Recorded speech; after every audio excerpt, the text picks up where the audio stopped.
ఖచ్చితంగా వైఎస్ఆర్సీపీకి ఎఫెక్ట్ ఉందా? డ్యామేజ్ అయిందా పబ్లిక్గా అంబటి రాయుడు వల్ల? అంబటి రాయుడు అంటే ఆయన వచ్చిన వారం రోజుల్లోనే పోయాడు కాబట్టి ఆ సజ్జల రామకృష్ణారెడ్డి ఎక్కడో అన్నాడు కదా, అసలు ఆయన వచ్చింది ఎప్పుడు ఉన్నది ఎప్పుడు ఆయన మిగతావి మాట్లాడండి కానీ రాయుడిని మేము సీరియస్గా ఎలా తీసుకుంటాం? అంటే ఇది పెద్ద ఎత్తున ట్రోల్ అయింది కదా సార్. ఖచ్చితంగా అంటే వైసీపీ కూడా ఆయన రావడం ఏదో చాలా పెద్ద విషయం అన్నట్టుగా వాళ్ళు సెలబ్రిటీ మాకు వస్తున్నాడని వాళ్ళు కూడా కొంచెం ఎక్కువగానే చేసుకున్నారు. అందుకని అందరు కూడా కొంచెము రాజకీయం అంత చిటికెల మీద ఉండదు. ఇప్పుడు ముద్రగడ మీద నడుస్తుంది, మనం తర్వాత మాట్లాడుతాం అనుకోండి. చిటికెల మీద అంతా డిసైడ్ అయిపోయి చెప్పేసేది అయిపోయి ఇదంతా ఒక మాయాజాలంలా కనిపిస్తుంది అంతే. ఆయన తన లెక్కలేమో తను వేసుకున్నాడు, ఆ లెక్కల ప్రకారం ప్రయత్నించాడు, అది కుదరలేదు. లెక్క మారినప్పుడు రెక్క విప్పి ఎగిరిపోయాడు, మళ్ళీ ఇంకో చోట వాలాడు, అక్కడ ప్రయత్నిస్తున్నాడు. ఇది వ్యక్తిగతంగా అంబటి రాయుడు అని కాదు, ఎవరైనా ఆ తరహాకు చెందిన మనుషులకు అలాంటి సమస్యలే ఉంటాయి. రేపు జనసేన మీద కూడా అంటే ఎంతమంది ఎన్ని రకాలుగా ఏ పార్టీలో చేరి ఎవరెవరిని అన్నప్పుడు వింటున్నాం కదా మనం. అవును, వింటి ఊరుకుంటున్నాం. వాళ్ళు పైగా ఎదురు ముద్రలు కూడా వేస్తుంటారు. కానీ అంబటి రాయుడు మరి ఎక్కడ ఆగుతాడో, పదవి కోరుకోలేదు కాబట్టి ఎన్నికల్లో పోటీ చేయకుండా ఉంటారేమో చూద్దాం.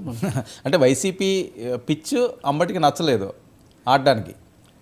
లేదు ఈయన ఆడాలనుకున్న ఆటకు అది నచ్చలేదు వాళ్ళ. ఇప్పుడు అక్కడ జగన్మోహన్ రెడ్డి పిచ్ అది, అక్కడికి వెళ్ళి ఎవరు పిచ్ అయినా కానీ ఆ పిచ్కి సిద్ధపడేలా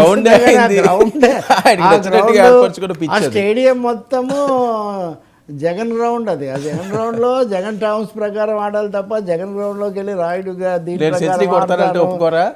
అదే కుదిరే వ్యవహారం కదా. అక్కడ అక్కడ సెంచురీ అయినా డబుల్ సెంచురీ అయినా on the term set by Jagan, on the lines drawn by Jagan, on the policy decided by Jagan, by Jagan, of Jagan, for Jagan అన్నట్టుగా నడుస్తుంటుంది అక్కడ అంతే.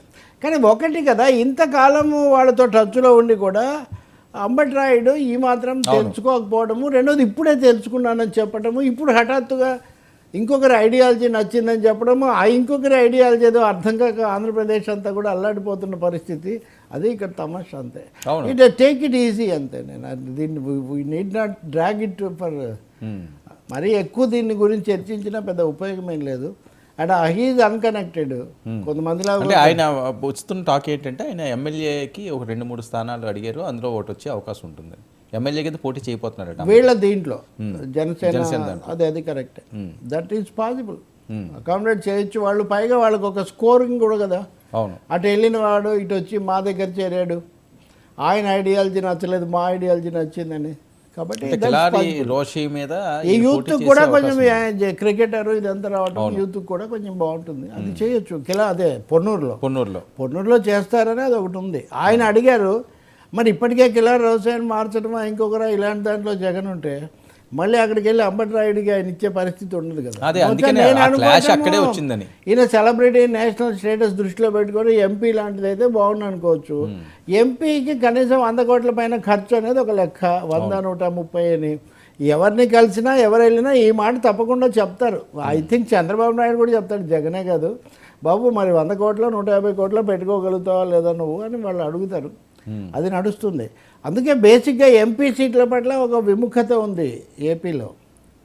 నేను నిన్న అదే ఎక్కడో చర్చిస్తున్నాం. ఏమంటే కార్పొరేట్లు ఒక లెవెల్లో ఉన్నవాళ్ళు ఎంపీ సీట్లు కోరుకుంటారు. ఒక ఎంపీ అభ్యర్థి ఆ పరిధిలో ఉన్నటువంటి ఎమ్మెల్యే అభ్యర్థులకు సంబంధించి కూడా చాలా బాధ్యత తీసుకోవాలి. ఇంత చెప్పి వాళ్ళకి ఇక్కడ డైరెక్ట్గా రాష్ట్రంలో వ్యవహారాలు నడపడము దగ్గరగా ఉన్నది ఎక్కువ ఎమ్మెల్యే చేస్తుంటాడు. సో ఈ రీత్యా కార్పొరేట్ లేకపోతే బిజినెస్ బ్యాక్గ్రౌండ్ లేకపోతే సోషల్ బ్యాక్గ్రౌండ్ బాగా భారీగా ఉన్న వాళ్ళేమో ఎంపీలుగా కోరుకుంటారు. ఈ మామూలు చిన్నవాళ్ళు లేకపోతే రాజకీయాల్లో వచ్చి ఉండాలి కుటుంబాలు లేకపోతే ఇట్లాంటి వాళ్ళేమో ఒకటి దాన్ని తూగలేరు, రెండోది అంత కమాండ్ ఢిల్లీ వెళ్ళి చేయడం అది కూడా ఒక సమస్యగా ఉంటుంది. సో అందుకనే మీకు ఇప్పుడు ఏపీలో ఎంపీ సీట్ల మీద ఇది ఎక్కువ జరుగుతుంది చూడండి మీరు. అది మీరు కర్నూలు అనండి, అది విజయవాడ అనండి, అది గుంటూరు అనండి, అది మీరు ఇంకా అన్ని పార్టీలకు కూడా.